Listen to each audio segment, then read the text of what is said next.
내년도 나라 예산에 대해서 국회 예산결산특별위원회가 심의하기 시작했습니다.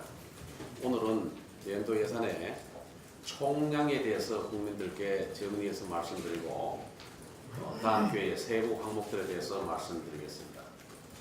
내년도 예산안은 세출면에서 514조 원, 금년도 470조 원보다 44조 원, 9.3%가 증가하는 규모입니다. 그런데 세입 예산은 수입은 3조 원이 줄어듭니다. 글로벌 금융위기 이후 처음으로 마이너스로 내려앉았습니다.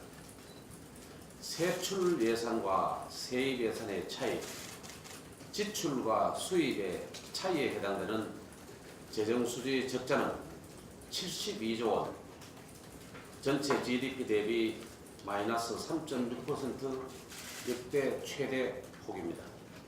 그래서 모자라는 60조 원을 적자 국채, 빚을 내서 메꾸는 예산입니다. 우선 첫째로 내년도 예산 증가율 9.3%는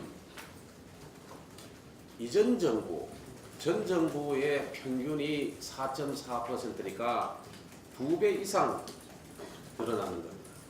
22년 전 IMF 외환위기 때 증가율이 5.8%였습니다. 3% 정도로 전망되는 게 우리 경상경제 성장률인데 그런 능력의 3배가 넘는 초팽창 예산입니다.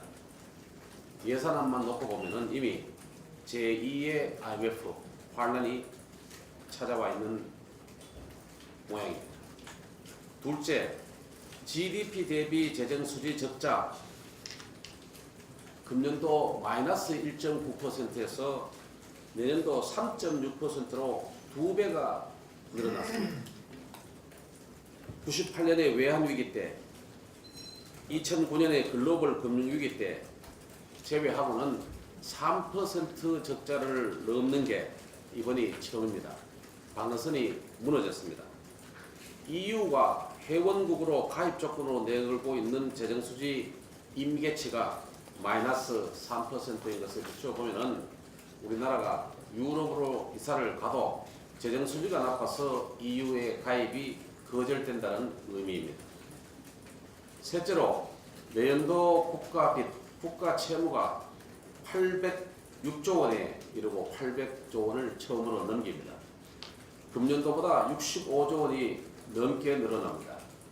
GDP 대비 국가 채무 비율은 39.8%로 가까스로 40% 넘어서지는 않았습니다만은 금년 6월에 GDP 기준 연도를 개편함으로써 앉아서 국가 채무 비율이 2.3%포인트 낮아진 것을 고려하면은 이미 42%를 훨씬 넘고 있는 수준입니다.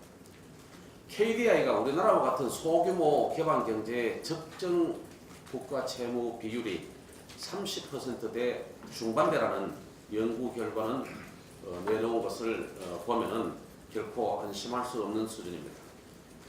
65세 이상 인구 비중이 14%를 기준으로 하고 있는 고령사회, 그때 진입할 때 국가 채무 비율이 독일은 37%였고 프랑스는 33%였습니다. 지난해부터 우리나라 고령 인구가 14%를 넘었었습니다. 39.8%, 사실상 42%는 재정 건전성을 내세우기보다는 앞으로 증가세를 참으로 걱정해야 될 그런 시점인 겁니다.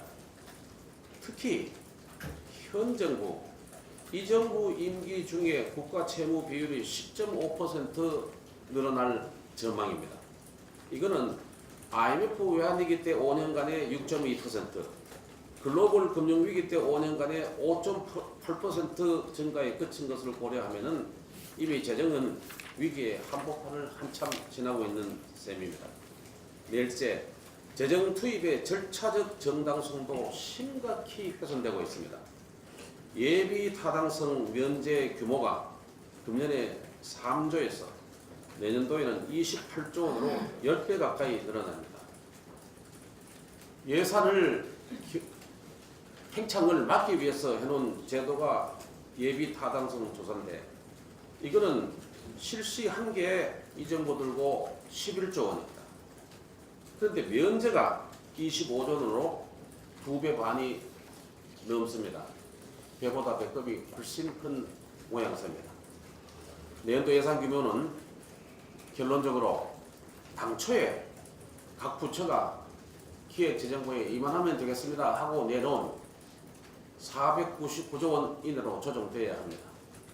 그렇게 해도 금년도보다 30조 원이 많은 6.3% 증가율로 내년도 우리 경제의 능력, 경상경제 성장률 3%의 2배 이상 수준이 됩니다. 이렇게라도 해야 국채 발행 규모를 현재 60조 넘는 수준에서 40조대로 줄일 수 있게 되고 재정수지 적자폭은 GDP 3% 이내, 국가 채무 비율은 38%대로 낮출 수 있게 됩니다. 한마디로 내년 예산은 국민 세금을 막 써대는 총선형 예산, 부모가 자식 세대에게 빚을 물려주는 예산, 자유한국당이 막아내도록 하겠습니다.